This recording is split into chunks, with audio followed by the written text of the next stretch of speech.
verso é o de número 1 até o verso de número 15. Antes disso, apenas para trazer a memória dos irmãos, João, ele escreve esse evangelho e nós temos que ter isso como o objetivo quando lermos este evangelho, é também ter aquilo que estava na mente de João quando ele deseja escrever esse evangelho. E o que estava na mente de João era nos auxiliar a conhecer e também a professar quem verdadeiramente é este Jesus aqui por ele apresentado. Certamente a pergunta que estava na mente de João era a pergunta que Jesus tinha feito a ele e aos demais discípulos, de quem realmente eles pensavam, ou o que eles pensavam a respeito de Jesus. O que vocês dizem a meu respeito? E Pedro, direcionado, guiado, capacitado pelo Espírito Santo, responde: tu és o Cristo, Filho de Deus. Então João, no capítulo de número 20, verso 30 e 31, ele vai falar que Jesus, ele realizou muitos outros sinais miraculosos, que não foram escritos neste livro, mas aqueles que foram escritos têm o objetivo de fazer-nos crer em Cristo Jesus. E crendo neste Cristo, neste Filho de Deus, que nós possamos ter vida em seu nome. Então, todo o evangelho de João, ele foi escrito pensando em auxiliar você e a mim e aos demais cristãos, no decorrer da história da igreja, a responder essa pergunta: quem é Jesus? Quem é Jesus Cristo para você? Quem é Jesus para você, meu irmão e minha irmã? Jesus verdadeiramente tem sido o Cristo, Filho de Deus? Você já chegou a essa conclusão? Ou você ainda tem dúvida com relação a quem ele é? Ou você ainda está tentando encontrar uma definição de quem Cristo é, de quem Jesus é? Jesus é o Cristo, Jesus é o Filho de Deus, Jesus é o próprio Deus, o Verbo que se fez carne. Capítulo de número 5, verso de número 1 ao verso de número 15, diz assim: algum tempo depois, Jesus subiu a Jerusalém para a festa dos judeus. Há em Jerusalém, perto da porta das ovelhas, um tanque, que em aramaico é chamado de Betesda, tendo 5 entradas em volta. Ali costumava ficar grande número de pessoas doentes e inválidas, cegos, mancos e paralíticos. Eles esperavam um movimento das águas. De vez em quando descia um anjo do Senhor e agitava as águas. O primeiro que entrasse no tanque, depois de agitadas as águas, era curado de qualquer doença que tivesse. Um dos que estava ali era paralítico, fazia 38 anos. Quando o viu deitado e soube que ele vivia naquele estado durante tanto tempo, Jesus lhe perguntou: você quer ser curado? Disse o paralítico: Senhor, não tenho ninguém que me ajude a entrar no tanque quando a água é agitada. Enquanto estou tentando entrar, outro chega antes de mim. Então Jesus lhe disse: levante-se, pegue a sua maca e ande. Imediatamente o homem ficou curado, pegou a maca e começou a andar. Isso foi num sábado. E por esta razão os judeus disseram ao homem que havia sido curado: hoje é sábado, não lhe é permitido carregar a maca. Mas ele respondeu: o homem que curou me disse: pegue a sua maca e ande. Então lhe perguntaram: quem é este homem que lhe mandou pegar a maca e andar? O homem que fora curado não tinha ideia de quem era ele, pois Jesus havia desaparecido do meio da multidão. Mais tarde, Jesus o encontrou no templo e lhe disse: olhe, você está curado. Não volte a pecar para que algo pior não lhe aconteça. O homem foi contar aos judeus que fora Jesus quem tinha curado. Curva a tua fronte, oremos. Pai, como somos gratos por estar diante da Tua maravilhosa palavra. Como somos gratos, ó Deus, pelo Senhor ter se revelado a nós mediante as sagradas Escrituras. Como somos gratos, ó Deus, por termos aqui esta Tua palavra, inspirada pelo Senhor, usando homens comuns a escrevê-la, e diante dela estamos, porque assim o Senhor decidiu revelar-se a nós desta forma, da forma escrita. E como a nós é um privilégio, é um prazer estar diante dela, aprender um pouco mais a teu respeito, aprender um pouco mais sobre o teu reino, aprender um pouco mais sobre o teu Filho Jesus Cristo. Obrigado por nos falar por meio do teu Filho hoje. Obrigado, pois, como diz as Escrituras em Hebreus, o Senhor havia falado de muitas outras maneiras em outros tempos, mas agora o Senhor tem nos falado por intermédio do teu Filho, e nós conhecemos aquilo que o Senhor quer nos falar mediante aquilo que o teu Filho revelou a nós nas Escrituras. Obrigado por isso. Obrigado, Espírito Santo, pois é o Senhor o responsável por inspirar homens a escrevê-la. E também obrigado por ser este Deus conosco, este Deus presente que aplica estas verdades em nossas vidas. Portanto, mais uma vez pedimos, Espírito Santo, aplica sobre nós estas verdades. Faça-nos conhecer mais sobre Cristo Jesus. Fale mais a respeito de Jesus a nós, pois o nosso desejo é conhecê-lo, e conhecendo, nos tornar mais parecido com Ele. Portanto, haja em nós, faça em nós as mudanças que são necessárias, para que Cristo seja percebido em nós e através de nós. Nos colocamos à tua disposição, traz luz à nossa mente, Espírito Santo, e ajude-nos a cultuar e a adorar ao Pai, enquanto ouvimos a Tua palavra. Assim oramos, ó Pai, no nome do Teu Filho amado e no poder do Teu Espírito. Amém. Semana passada nós falamos um pouco a respeito de... Acho que travou lá. Não foi. Nós falamos um pouco sobre aquele encontro que Jesus tem com o oficial do rei Herodes, e falamos algumas características que esse homem apresentou a nós, lições valiosíssimas a respeito de como ter uma fé não superficial, mas uma fé profunda e uma fé verdadeira. Algumas características que nos marcaram foi que uma fé verdadeira é uma fé confiante. E esse homem que vimos na semana passada, o oficial do rei, ele estava confiante, ele pediu para Cristo para que curasse o seu filho, e não apenas uma vez, mas duas vezes, ele insiste em pedir para que Jesus curasse o seu filho. E se ele tivesse alguma dúvida, ele não ia insistir tanto.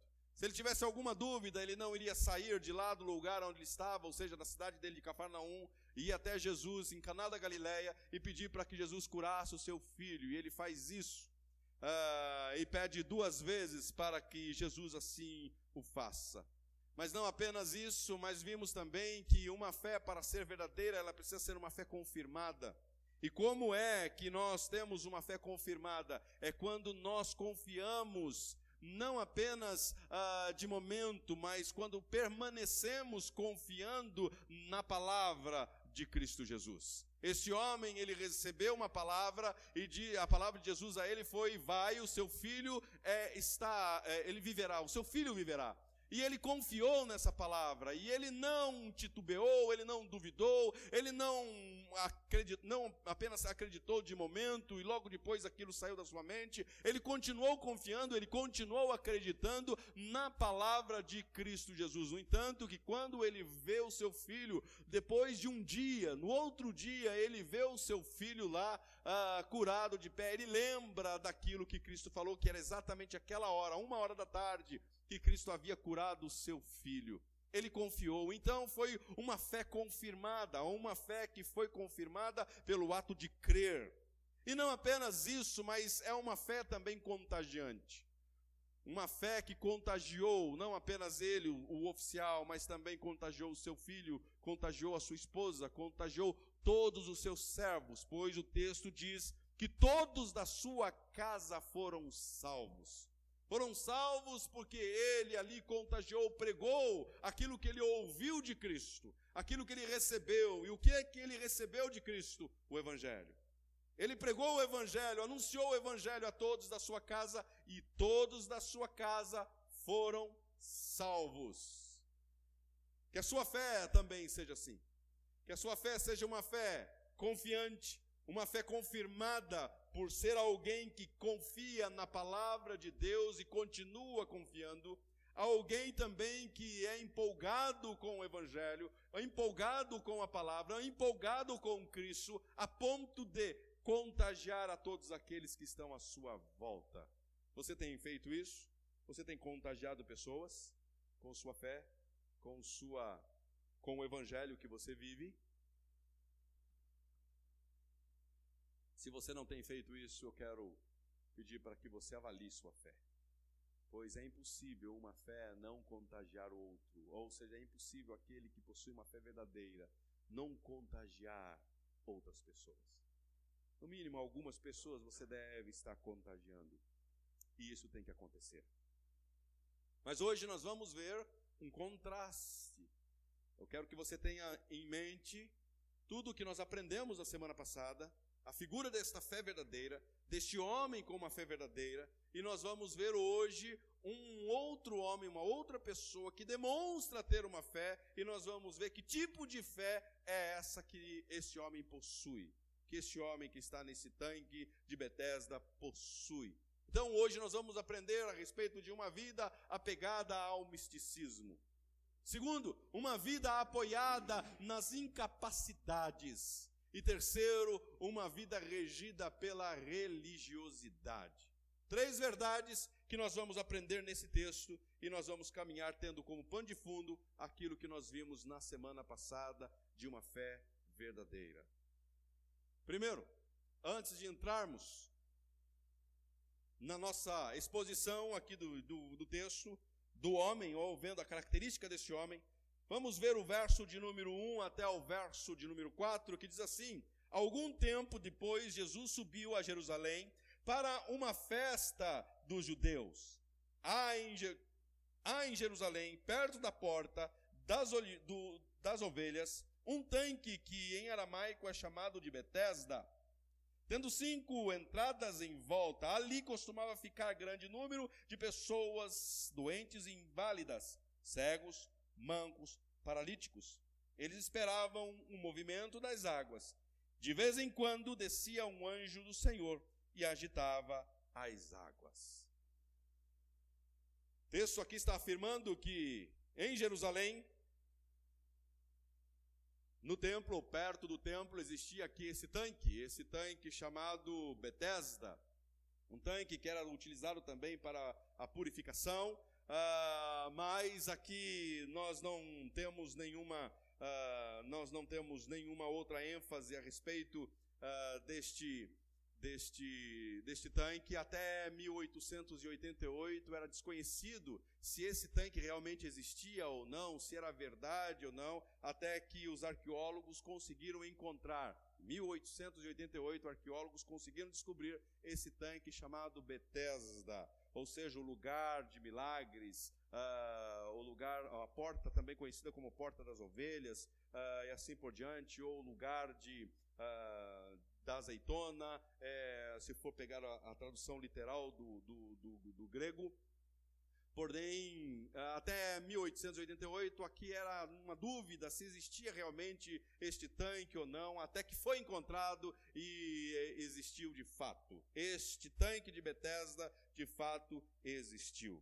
Agora, João, o evangelista, ele vai apresentar a nós aqui que nesse lugar ficava um tipo de pessoas, ou características de pessoas. E que tipo de pessoas é que ficavam neste tanque? Ele vai falar que neste tanque ficavam pessoas doentes e pessoas inválidas.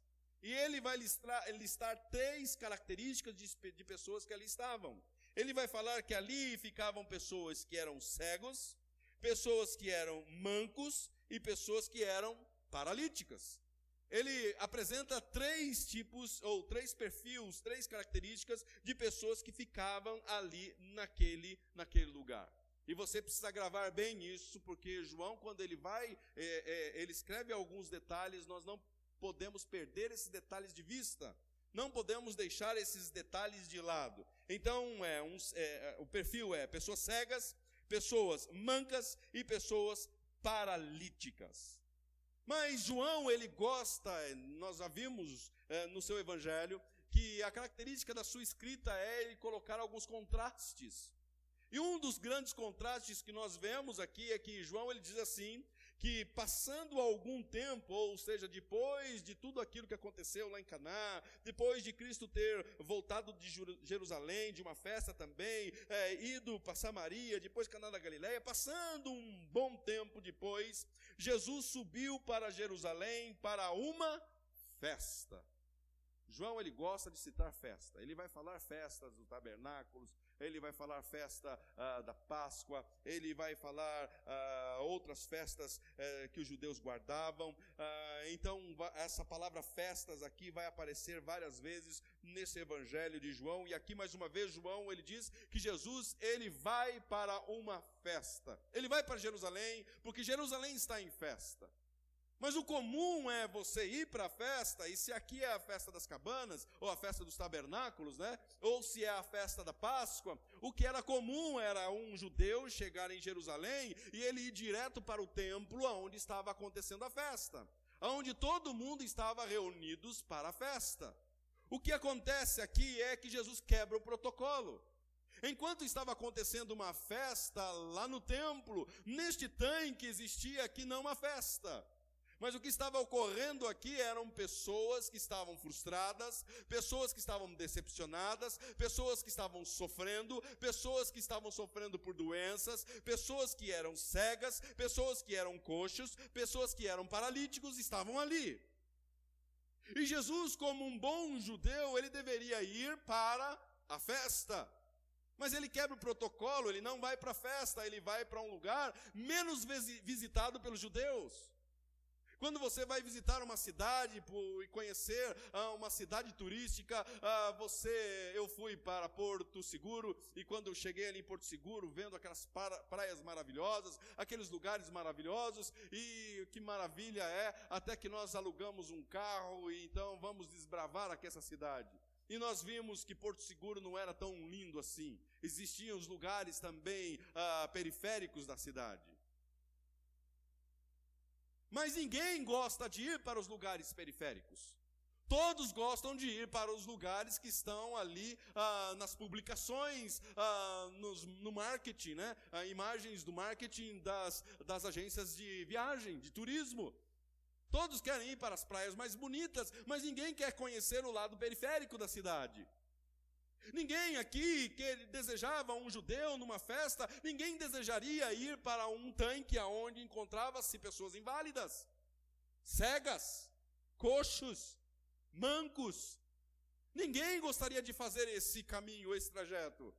Mas Jesus faz isso. Jesus não entra e não vai para a festa. Aqui ele vai depois no templo, até depois ele vai ser interrogado pelos fariseus, mas é só depois. Antes, o que ele faz primeiro? Ele vai para o lugar aonde ninguém quer ir. Ele vai para o tanque de Betesda.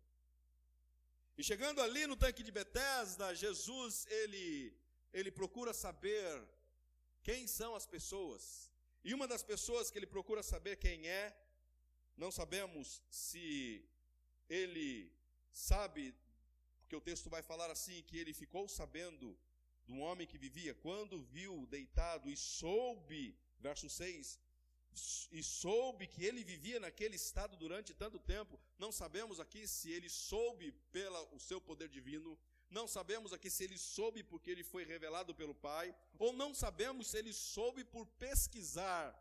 Muitos comentaristas, como Carson, vai falar que ele provavelmente soube por conversar com outros que ali estavam.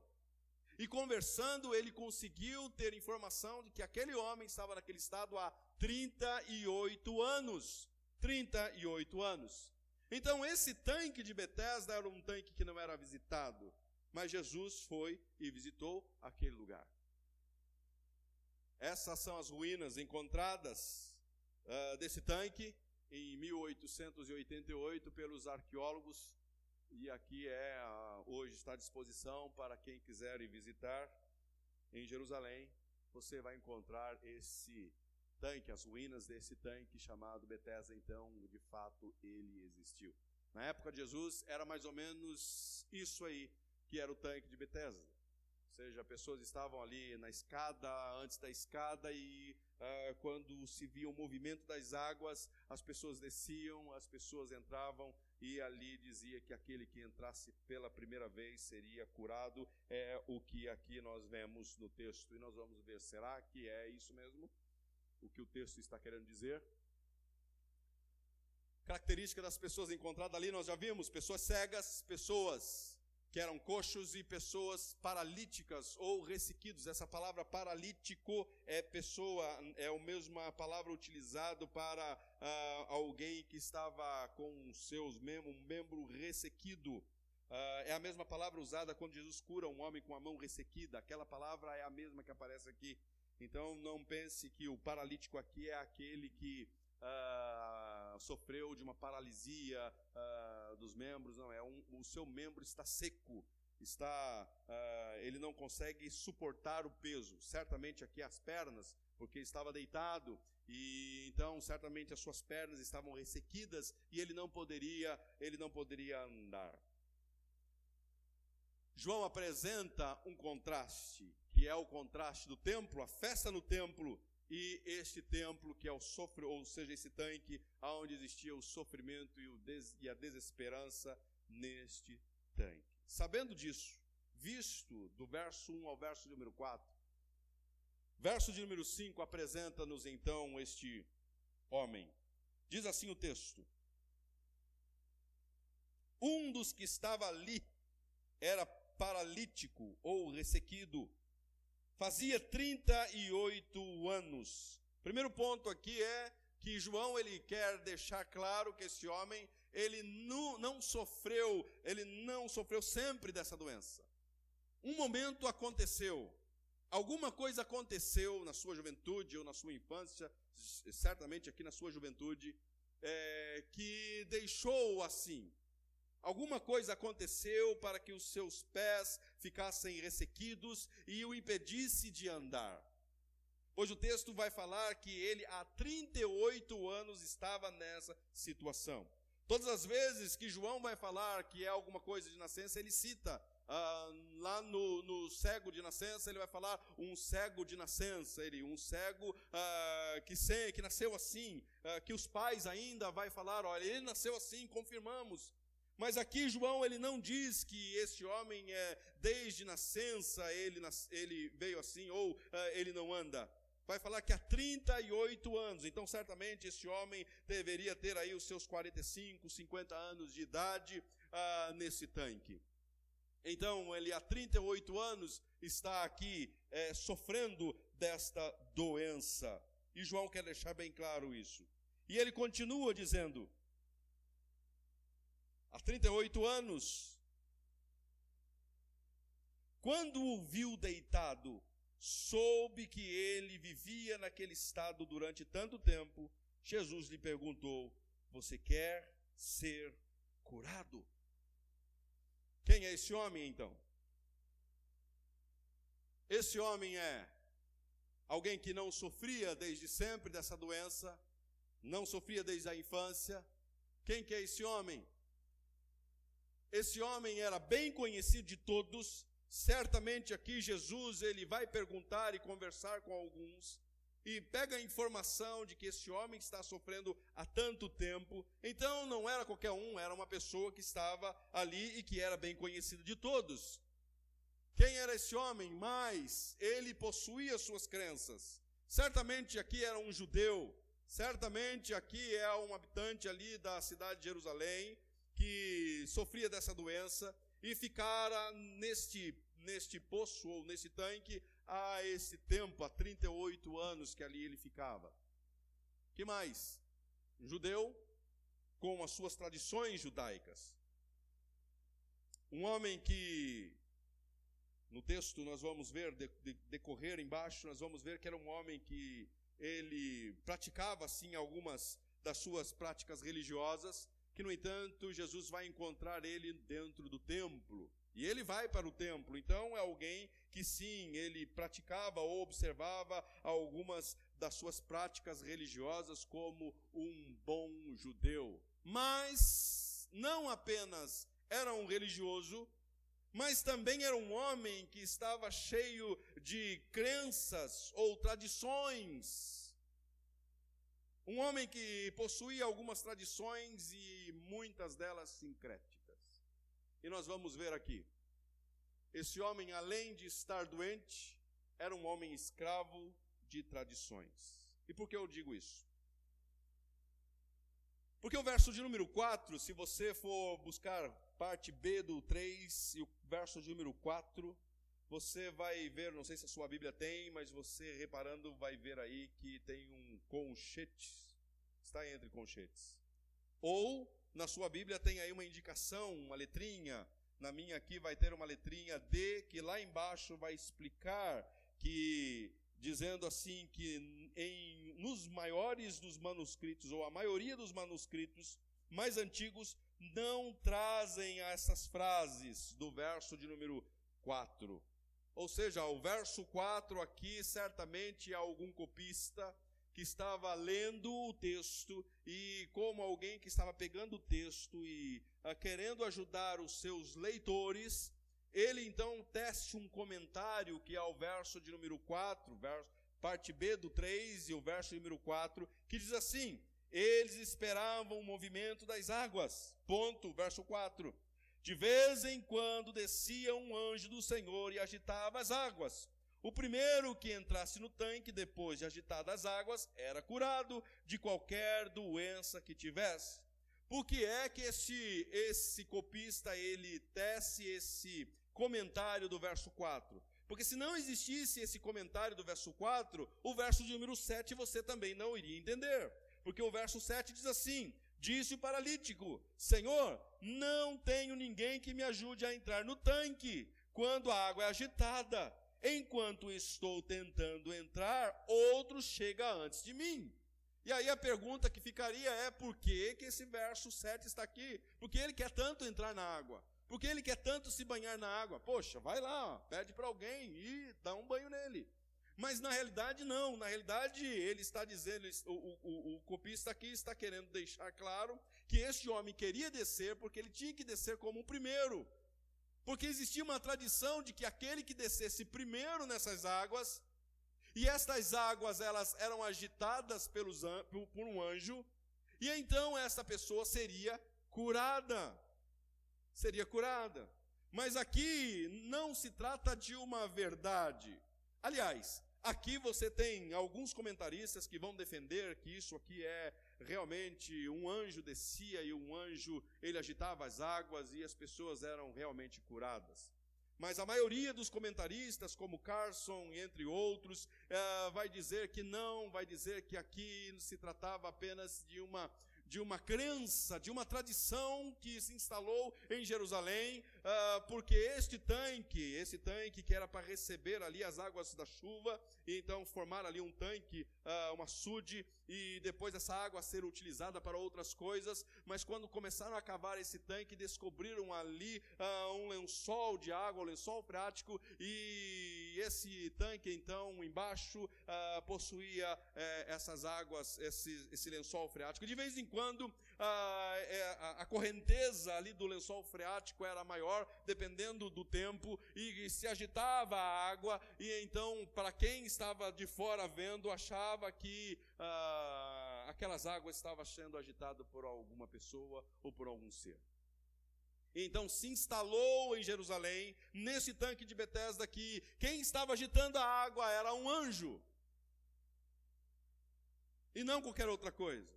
E se era um anjo que estava agitando, então eram águas que poderiam purificar, que poderiam curar. Certamente Deus enviava um anjo, era a tradição, Deus enviava um anjo para agitar essas águas, e o primeiro que entrasse era curado. Mas o texto, em nenhum momento você vai ver alguém sendo apresentado que foi curado. Quem é que estava no tanque de Betesda? Eram cegos, coxos, e paralítico. Se você correr um pouquinho lá para o capítulo de número 9, quando Jesus cura um cego de nascença e ele é interrogado, tem um momento que esse cego vai falar assim: esse cego é de Jerusalém, esse cego certamente, talvez também já frequentou esse ambiente. E esse cego vai dizer assim: poxa vida, isso é de ficar espantado, porque capítulo 9, verso de número... Quando ele é interrogado, verso de número 32, ninguém jamais ouviu que os olhos de um cego de nascença tivessem sido abertos. Ou seja, em Jerusalém não se ouve falar de nenhum cego que voltou a ter a sua visão recuperada. Certamente, se aqui nesse tanque se tratasse de águas purificadoras, águas curadoras, então águas terapêuticas, então era para existir um testemunho de alguém que foi curado ali. Mas era uma tradição. E esse homem estava exatamente nesse tanque há 38 anos, porque acreditava em uma tradição. E ele ficou ali. E ele ficaria ali por quanto tempo precisasse. Então esse homem estava doente, mas ao mesmo tempo ele era escravo de uma tradição. João, ele deixa claro o prejuízo deste homem em perder tanto tempo apostando sua vida nessa crença folclórica.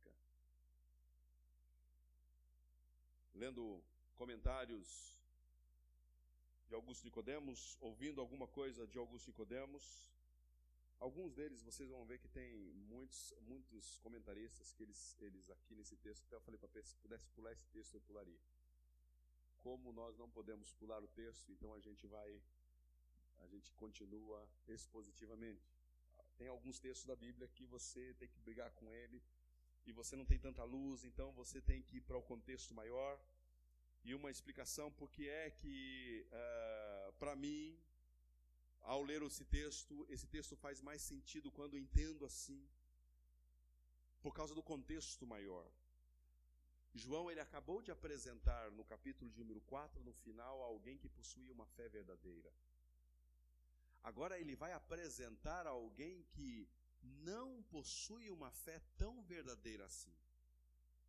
E ele vai dar razões, lá embaixo nós vamos entender por que entendemos que essa fé dele não é tão verdadeira. João, ele quer apresentar aqui, e alguns comentaristas, como Augusto Nicodemos, né, em sua exposição nesse texto, ele vai falar que esse homem, ele estava se alimentando de um pensamento místico, de um pensamento folclórico. Já Hernandes Dias Lopes diz não, que sim, essas águas eram águas terapêuticas. Também outros como Hendricks vai falar também que esse tanque possuía sim essas águas terapêuticas, mas quando não entendemos assim, o texto não fica claro porque é que João colocou esse episódio aqui, se essas águas eram terapêuticas. Basta apenas esse homem ficar lá. Ou basta apenas Jesus ter ordenado alguém para auxiliá-lo a descer a água e não precisava fazer uma demonstração mirabolante, mesmo porque essa demonstração aqui vai depois levantar ódio nos judeus, nos fariseus. E é por causa disso aqui que vai se iniciar a perseguição dos fariseus a Cristo Jesus. Então, esse homem, ele perdeu muito tempo. Ele perdeu muito tempo da sua vida investindo, apostando a sua vida em um pensamento folclórico, em uma tradição folclórica. Mas não apenas isso. A fé ou crença encontrada neste homem é a encontrada em todos os homens longe de Cristo.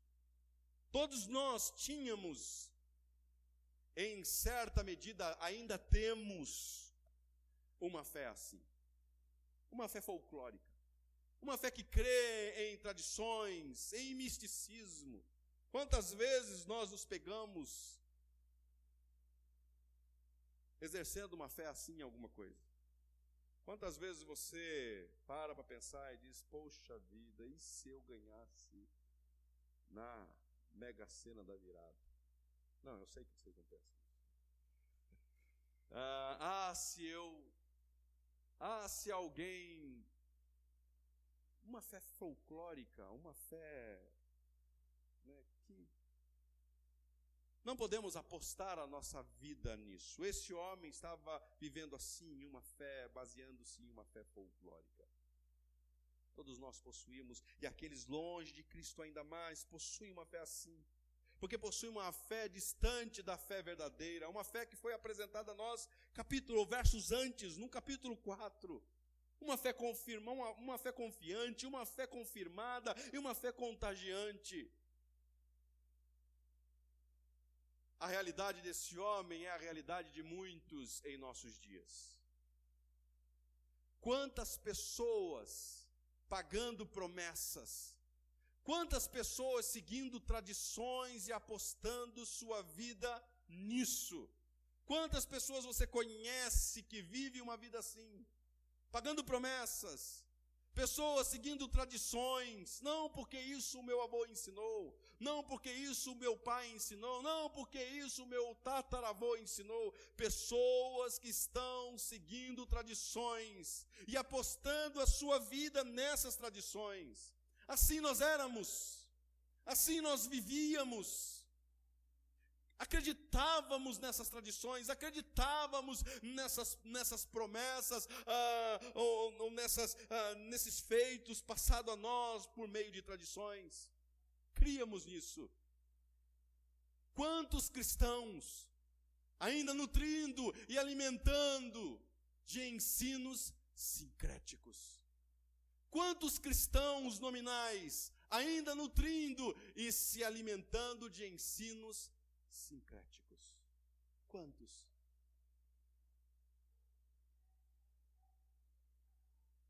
Aqui está uma pedra que aparentemente todos nós olhando para ela, nós vamos pensar que ela é uma pedra de ouro, não é isso? Uma pedra de ouro. Todavia, quando nós, se formos um pouco mais perito, nós vamos identificar ela não como um ouro verdadeiro, e sim como algo conhecido como ouro de tolo. Ouro de tolo, né? Então aqui nós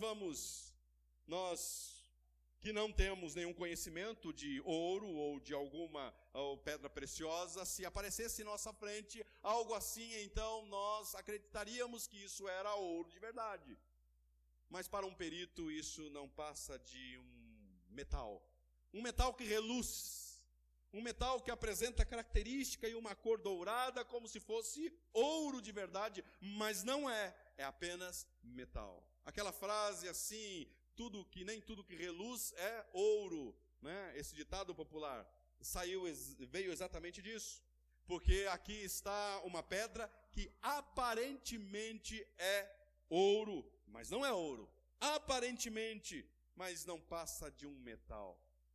Quantas vezes nós também agíamos assim espiritualmente? Achávamos que era verdadeiro aquilo que nos foi passado por tradição. Achávamos que aquilo que nos foi ensinado por meio de tradições, e achávamos que aquilo ali era a verdade, mas não passavam de tradições e não passavam de feitos ou de misticismo. Mas nós não apenas vemos isso fora da igreja, mas vemos isso dentro da igreja. Pessoas ainda que estão nutrindo situações ou atitudes místicas. Aqui no texto é um judeu que conhecia sim as escrituras do Antigo Testamento, tinha conhecimento das práticas religiosas, mas estava nutrindo no seu coração conteúdos e tradições místicas. Quantos aqui já não levaram para casa um frasquinho desse? Quantos eu já levei na minha casa? Quantas vezes já não levei um frasquinho desse para minha casa, e quantas vezes eu joguei isso sobre a minha cabeça, joguei isso sobre minhas coisas, achando que isso tinha um poder. Não, porque isso aqui é o óleo santo, do santo monte. Quantas pessoas, eu não peguei isso aqui, mas alguns de vocês pegaram. Quantos não carregaram essa fitinha do Bonfim no seu braço, na sua perna? Podia ser do Bonfim, mas pode ser de outra, da Nossa Senhora, da Senhora, né? Tantas outras e assim por diante. Há umas fitinhas que você via carregado ou pendurado ali no retrovisor do carro, ou no braço, ou na perna. Quantas pessoas não colocou um copo de água em cima da TV e tomou esse copo de água achando que aquilo ali ia curar você? Não apenas cristãos fazem isso, mas este espírita também faz isso. A oração da água energizada. Eu não sei se colocava, dava choque ali, fazer aquele negócio, né? Dá um curto-circuito ali, mas é energizado, não sei. Mas aí está o espírita dizendo que você pode tomar água e essa água pode fazer bem. O cristão lá toma água e o espírita também toma água. Tradições. Mas não apenas isso, o Show da Fé também pede para você, Fala Amigo Noturno, campanha do copo d'água, dia 7 a 10 de outubro, a partir do ano passado, tá? A partir das 20 horas.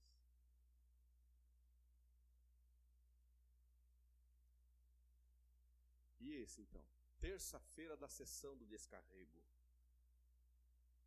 Tudo isso sendo realizado dentro da igreja. Esse homem era um judeu. Esse homem era conhecedor do Antigo Testamento, da Torá.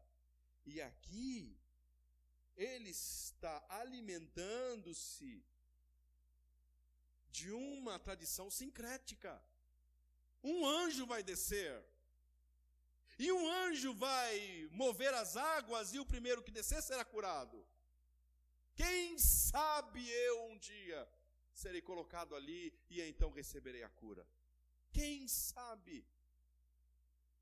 Mas não apenas isso, tem muita gente sincrética que até está pedindo para que o Mundial chegue para o Palmeiras. Desculpa aí, Palmeiras. É sincrético. É sincrético. Eu tentei achar alguma do corintiano subindo a escada. Eu vi uma vez, mas não deu tempo de procurar. Mas ia colocar ali o corintiano tentando pedir ajuda para pagar as dívidas da sua Arena Corinthians. É sincrético também. Jamais vai conseguir pagar. Jamais. Assim como o Palmeiras jamais terá o Mundial, assim também o Corinthians jamais quitará a sua dívida com o governo, né? Não vai conseguir. Práticas sincréticas. Esse homem estava vivendo assim. Então, por isso que a sua vida, ela era uma vida eu não consigo entender aqui que o que ele tinha no coração, o que ele possuía era uma fé. Ele possuía uma fé verdadeira? Não, ele não possuía uma fé verdadeira. Mas segundo, ele tinha uma vida apoiada nas suas incapacidades. Jesus faz uma pergunta ao homem e ele revela onde tem se apoiado. Olha o que Jesus vem. Jesus fala para ele assim, no final do verso 6. Você quer ser curado? Disse o paralítico, Senhor, não tenho ninguém que me ajude a entrar no tanque quando a água é agitada. Enquanto estou tentando entrar, outro chega antes de mim. Essa é a resposta dele. Ele tem uma visão que se apoia em cima de uma incapacidade. Jesus faz uma pergunta para ele, você quer ser curado? Mas ele não responde se sim ou se não. Ele responde, Senhor, eu não tenho ninguém que me ajude. Não tem ninguém que me ponha dentro do tanque. Quando a água é agitada, outro vem na minha frente e desce e toma o meu lugar. Mas Jesus não perguntou isso para ele, Jesus perguntou, você quer ser curado? Esse homem não respondeu, mas esse homem, ele lamentou o egocentrismo das pessoas. Jesus perguntou, você quer ser curado? Ele, mas as pessoas... mas as pessoas, elas entram antes de mim. As pessoas, elas vão antes de mim lá. Não reflete quanto a verdade de cura daquelas águas. Esse homem está se apoiando em impotência, ele está se apoiando em capacidades a ponto de não parar para refletir. Será que alguém já foi curado por essas águas? Há 38 anos aqui. Será que alguém de fato já recebeu um milagre por descer nessas águas? Jesus pergunta para ele, você quer ser curado? E ele quer ajuda, ele quer apoio, ele quer incentivo no caminho de uma fé mística. Senhor, mas não tem ninguém que me ajude aqui. Não tem ninguém que me ponha dentro dessa água. Não tem ninguém que me faça ir em direção a essa água quando o anjo agita. Não tem ninguém que me auxilie assim.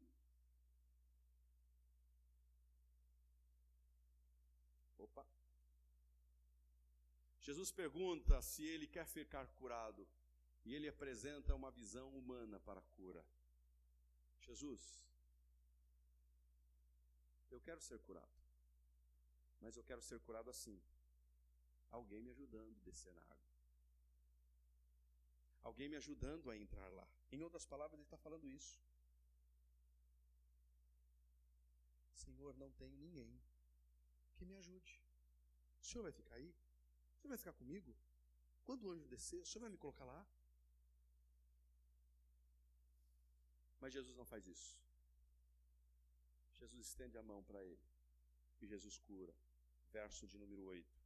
Então Jesus disse, levante-se, pegue a sua maca e ande. Verso 9. Imediatamente o homem ficou curado, pegou a sua maca e começou a andar. Imediatamente o homem começou a andar. Esse homem é o reflexo do que somos. Esse homem é o reflexo daquilo que somos muitas vezes. Nossas mãos são incapazes de produzir cura. Nossas mãos são incapazes de produzir qualquer tipo de milagre. Mas esse homem é o reflexo de muitos homens tentando fazer por seus meios aquilo que são incapazes de fazer. Procurando cura em métodos falíveis e frustrantes. Quantas pessoas você conhece que estão nesse caminho de conseguir uma cura para a sua alma, uma cura para a sua vida, para a sua família, mas estão tentando através de métodos humanos, métodos que são frustrantes. Esse homem assim era, 38 anos, frustrado, porque estava tentando o milagre por seus métodos e meios. Esse homem é o reflexo de tantos outros apoiados em seu pseudo livre-arbítrio. Jesus pergunta para ele, você quer ser curado? E ele diz assim, curado? É como se pudéssemos fazer aqui uma tradução livre, curado? Até pode ser, desde que seja do meu jeito. Esse homem aqui, quando ouvisse uma pergunta como essa, você quer ser curado? O que era para despertar no coração dele é, sim, Senhor, eu quero ser curado. Jesus uma vez fez a pergunta para um homem, você deseja ser curado? E ele disse, sim, Senhor, quero. Esse homem ouve a pergunta, mas não responde sim e não. Ele argumenta com Jesus, ele quer colocar os seus argumentos, ele quer colocar a sua visão de como conseguir a cura, de como ele poderia ser curado. Quantos homens com suas almas enfermas e você leva o evangelho pergunta a eles: você quer ser curado na sua alma? E muitos dizem: até sim quero, mas eu quero ser curado do meu jeito. Eu quero ser curado da minha forma. Eu tenho um jeitinho aqui, eu tenho uma forma aqui de ser curado. Todos os homens em sua cegueira espiritual flutuará de desculpas em desculpas diante da pergunta: quer ser curado? Assim foi com este homem, assim fomos nós, assim é aqueles a quem a mesma pergunta é feita. Você encontra um pecador, um perdido, longe de Cristo, como éramos antes, e se você estender a eles esta pergunta: você quer ser curado na sua alma? Eles podem até dizer: como? Como ser curado? E você diz: através de Cristo. Mas como assim ser de Cristo? Apenas você se voltando para Cristo, se entregando a Ele. Ah não, é muito fácil. Eu tenho os métodos, os meus jeitos de ser curado. Eu tenho os meus métodos de como alcançar a cura. Esse homem, ele queria ser curado do seu jeito, dos seus métodos. Por último, uma vida regida pela religiosidade. O que se esperava, ou o que se espera de alguém que recebe um milagre que há 38 anos esperava receber? O que se esperava desse homem? Se esperava dele agradecimento? Se esperava dele convite para um jantar junto com a família? Se fosse o Tó, esperaria um churrasco com picanha de Angus? Esperava se conhecer o realizador do milagre? O que se esperava de alguém que recebesse um milagre assim? Esse homem não fez absolutamente nada. Deixou cair no esquecimento. Não sabemos se foi no mesmo dia que Jesus encontra esse homem, ou não sabemos se é outro dia que encontra, mas o que sabemos é que esse homem, ao ser curado, ele não consegue enxergar Jesus, pois o texto diz que Jesus se afastou, se retirou da multidão. Porque imagine, Jesus curando um homem ali naquele lugar. Imagine todas aquelas pessoas doentes, o que elas iam fazer com Jesus ali. Elas iam querer que Jesus curasse todas elas. Mas Jesus sai, e aquele homem é curado, quando se levanta não vê mais. E o que ele faz? Ele não procura conhecer quem é o que curou. Ele não procura saber quem é o homem que curou. Ele não procura ir atrás desse homem. Ele sai, pega a sua maca e ele vai, provavelmente ele entra no templo, e quando ele chega no templo, os fariseus perguntam: o que é que você faz com essa maca? Você não sabe que hoje é sábado? E a resposta dele é: o homem que me curou pediu para eu pegar a maca e andar. E os religiosos dizem para ele: mas quem é esse homem que te disse isso? Não sei. O texto vai falar que o homem não tinha ideia, não fazia ideia de quem era. Não fazia ideia de quem era Jesus. Por que essa fé que esse homem possuía não era uma fé verdadeira? Porque uma fé verdadeira vai te conduzir a conhecer quem Cristo é. O texto que nós lemos antes, no capítulo 4, no final, apresentando essa fé, a fé verdadeira, a fé confiante, a fé confirmada e a fé contagiante, aquele homem, ele prosseguiu conhecer Jesus, ele pregou Jesus, ele anunciou Jesus. Uma fé que se desenvolveu, uma fé verdadeira, mas nesse homem que foi curado, um milagre aconteceu, mas ele não procurou conhecer Jesus. O milagre aconteceu não porque ele possuía uma fé.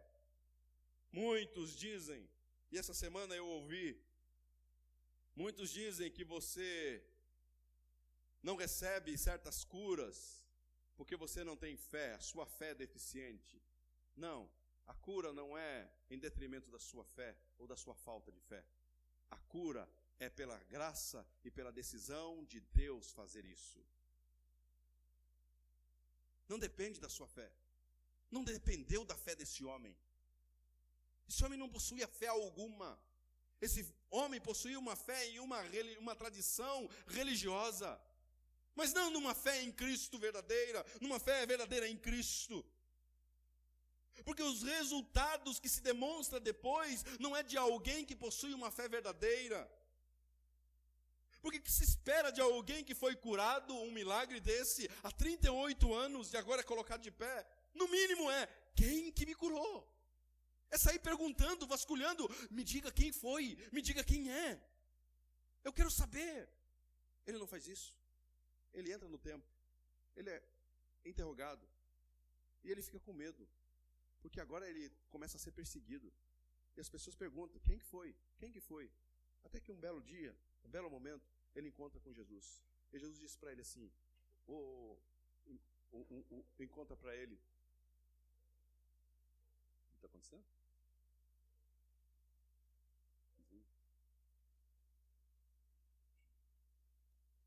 Esse homem encontra, ou Jesus encontra esse homem e diz para ele assim, veja que você está curado. Veja que você está curado. E então Jesus diz para ele, olha, vá, não peques mais, para que algo pior não te aconteça. E ele, então, sai dali. E o que ele faz é entregar Jesus. O que ele faz não é se aproximar de Jesus. O que ele faz não é se render aos pés de Jesus. Diferente daquele cego que foi curado, que nós vamos ver sobre ele lá no capítulo 9. Quando Jesus se revela para ele, ele fala assim, quem é, Senhor, para que eu adore? E Jesus diz para ele, sou eu. E ele se cai de joelho. Esse homem não faz isso. Esse homem vai até os fariseus e diz assim, sabe aquele que vocês querem saber? Que pediu para eu infligir a lei do sábado? O nome dele é Jesus. Eu não tenho nada a ver com isso. Procure ele. Procure ele. Que o seu coração nessa noite possa meditar nessas verdades. E que você possa se apegar a uma fé verdadeira. A uma fé em Cristo. Não uma fé sincrética. Não uma fé de tradição humana. Mas uma fé verdadeiramente iniciada, gerada pelo próprio Deus no seu coração. Vamos orar.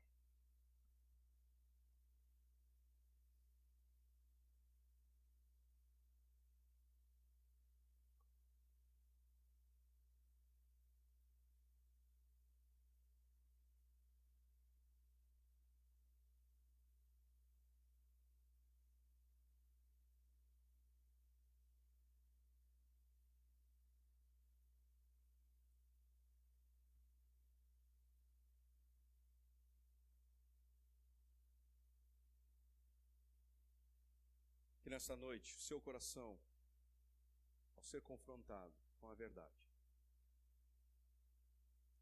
verdade de que a fé que Deus espera encontrar em você não é uma fé produzida por você mesmo. A fé que Deus deseja encontrar em você não é uma fé sincrética.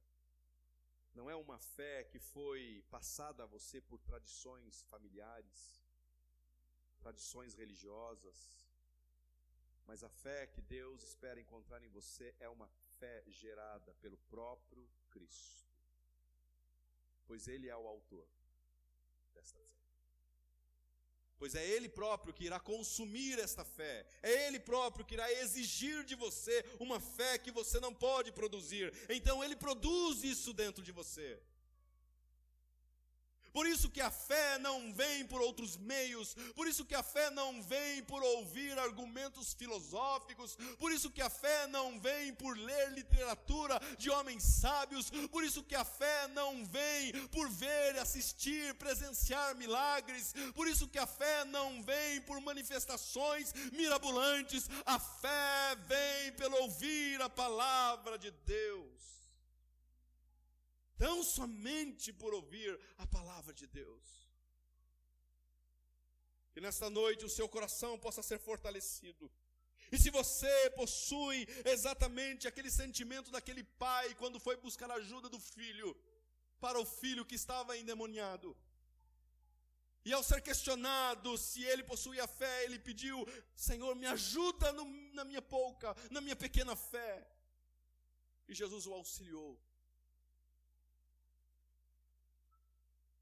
esta fé produzida pela palavra, mas não qualquer palavra, palavra de Deus, que esta fé possa crescer e alimentar você todos os dias.